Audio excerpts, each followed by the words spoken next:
name is Stephen Burnett, and welcome to another edition of Adult Storytime. Today I'd like to share with you something that in some respects is quite a terrifying story. It's about a Quebec couple who were sailing through the Caribbean and suffered a catastrophic hijacking when their sailboat was taken by a bunch of pirates.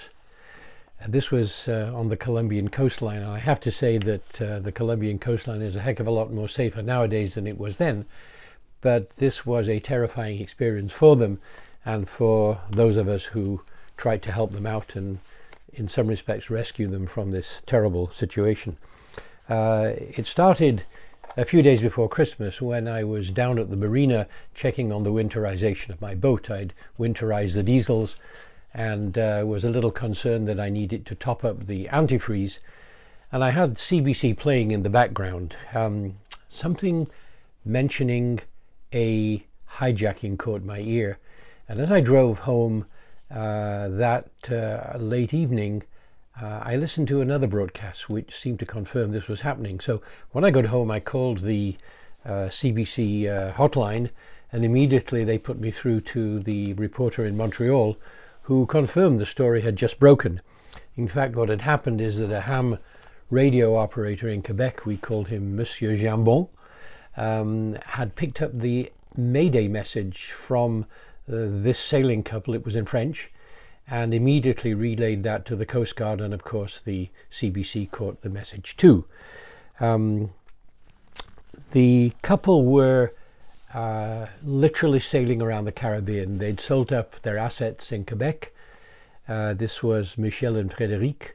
They'd bought a beautiful 34-foot sailboat and were making their way slowly through the Caribbean to arrive at the South American coastline in Colombia. This was a trip of a lifetime for this couple.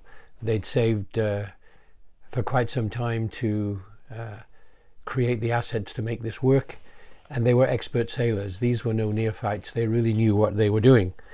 My concern when I heard the report was the current, at that time, news reports of narco-terrorism in Colombia, somewhat of an anarchistic atmosphere, and the government was struggling. Managed to solve that nowadays, thank heavens, but at that time it was a considerable worry. And as I'm a boater, I thought we have to do something to try and help out this couple. The issue was fairly complex because when they arrived in Cartagena, Colombia, they decided it would be interesting to find a small bay not too far away where they could anchor and enjoy a quiet Christmas, perhaps with a village in the background, one of those picturesque settings. And so they approached one of the marina employees for some advice. They had marine charts, of course, but the local guys, of course, had local knowledge, and it seemed like an interesting opportunity to tap into some local expertise. So they did that.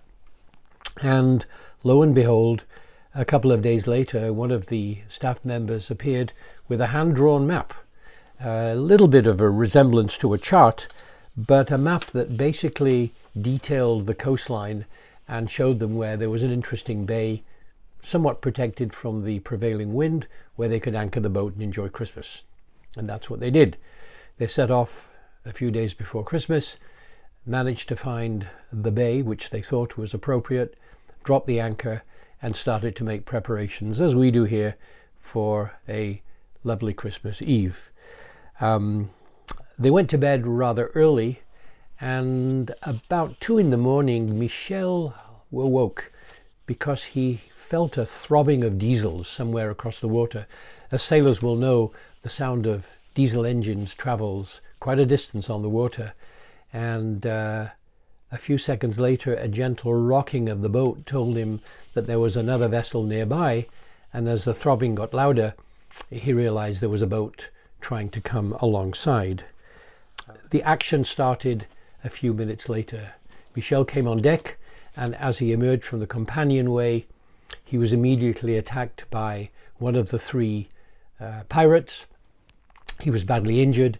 He was whacked around with a very sharp machete, bleeding profusely. At that point, his wife, Frédéric, came through the companionway, equally motivated to defend their little ship, but in short order, the two of them were overcome, tied up, and thrown down into the bottom of the boat. What happened next was the most curious thing, because instead of making a beeline for the safe where he had a few dollars stashed away, they started stripping the boat.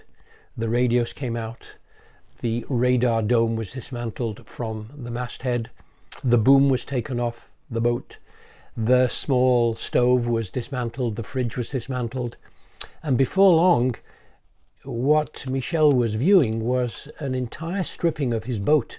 This got him thinking, didn't quite understand it. At that point, they were desperately concerned that when the boat was stripped, their lives might be in jeopardy, and as Providence would interfere, the local fishing fleet was coming back from a session out at sea. This is about 3:30 in the morning. It's still dark, but about 8 little fishing boats started appearing, whereupon the pilots dived back into their own boat and took off with all of the equipment they'd stripped from Michel's boat. This was a catastrophe for them. They were bleeding profusely, they were still tied up, but they managed to somehow get their bonds loosened and were able to free themselves and start their engine and move their little ship onto the pier. Fortunately, the pirates had not managed to strip the starting battery. They had managed to steal the house batteries, but the starting battery was still intact, and so Michel was able to bump his boat slowly onto the pier and then run ashore to see if he could get some help, but no one would answer the door. He went through at least 15 homes, banging on the door, looking for help, but I think the villagers were probably highly intimidated with the thought of pirates in the area, and no one answered the door. What to do? He went back to the boat. They untied, made themselves into the bay, and slowly started to configure their situation. The obvious thing to do was to make their way back to Cartagena and seek some help, but they didn't have a great reserve of fuel, no sails, and it seemed likely they would almost fall short of Cartagena if they didn't travel very carefully and slowly. So they motored on at 3 knots, conserving whatever fuel they could, probably a liter an hour, and finally made it back into the Cartagena harbor, which is where the story started to unfold with the media. Of course, everyone was shocked looking at the state of Michel and Frédéric. They were badly injured. They'd lost a lot of blood. They immediately went to the local hospital for medical attention. And it's at this point the local media got involved and started to appear down at the dock looking for a story. The Canadian consul became involved. The story was starting to be broadcast. Of course, the Mayday had been picked up earlier by Monsieur Jambon, and at that point we started to make contact with Michel and Frédéric to see what we could do to help. I was fortunate at that time to be a member of the Highland Yacht Club in Toronto, one of the wonderful yachting communities alongside Lake Ontario, and my fellow boaters did a whip round. We collected some funds, we collected some equipment, and then some good friends at Air Transat very generously agreed to carry all of that south on one of their flights to Cartagena and hand it over to Michel and Frédéric. The challenge that remained was something that they were not quite prepared to cope with, because Michel, being a trained police officer, had a rather uncanny skill with an identikit. He was actually an amateur artist and had started sketching the faces of the pirates who had attacked him and tied him up. And when the media got hold of these, it became apparent that he could be in some danger. He repaired back to the marina. They sat on their boat to try and figure out a game plan. And at that point, I was in touch with them and managed to speak to some good friends in Washington, D.C., who had connections with US Coast Guard. What I was interested in knowing is, was there a US Coast Guard presence in the outer Caribbean?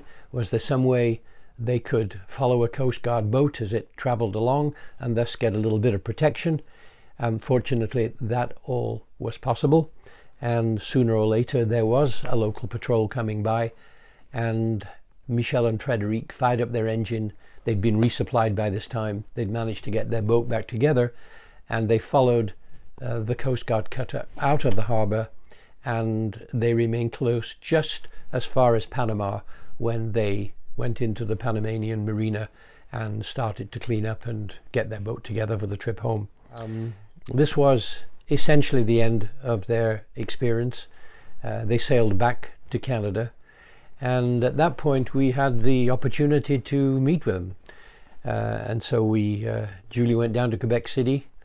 We chose a quiet Greek restaurant and had the chance to sit face to face with Frederic and Michel to go over their story, to try and understand the impact this had had on them, and to see if there's anything more that we could do. That evening when dinner ended, we said our goodbyes, but as we went out to the parking lot, we did notice there were 3 police cars sitting there waiting for Frederic and Michel to leave. I suspect they didn't quite know who we were. I suspect they were still a little bit weary, but it did leave us with a few unanswered questions of our own. But first, let's just recreate the wonderful sailing trip Michel and Frederic undertook on their adventure through Colombia. This will give you some idea of how they prepared and what they were experiencing along the way.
There is a postscript to this story which adds a frisson of fear to the entire escapade.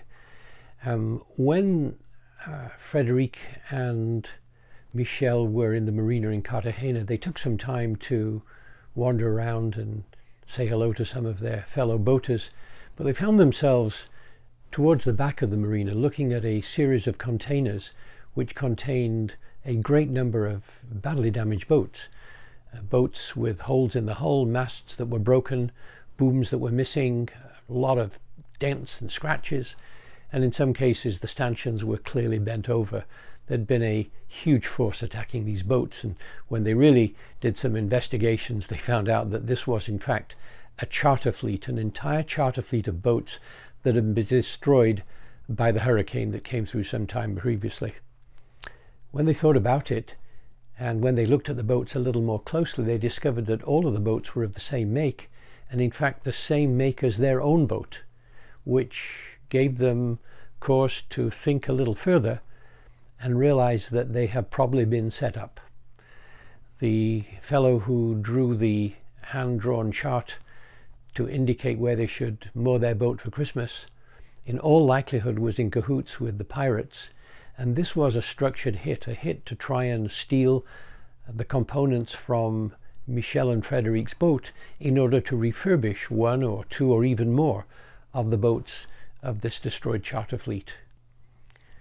When you think about this, it is rather a sobering circumstance, and fortunately at that time they did not pursue it to a logical conclusion. It would have been far too dangerous given the state of Colombia in those days. And when we were in Quebec City, this was quite a hot topic of discussion as we tried to pick it apart, unpack the facts, and we kept coming to the same conclusion, that this was definitely a structured hit.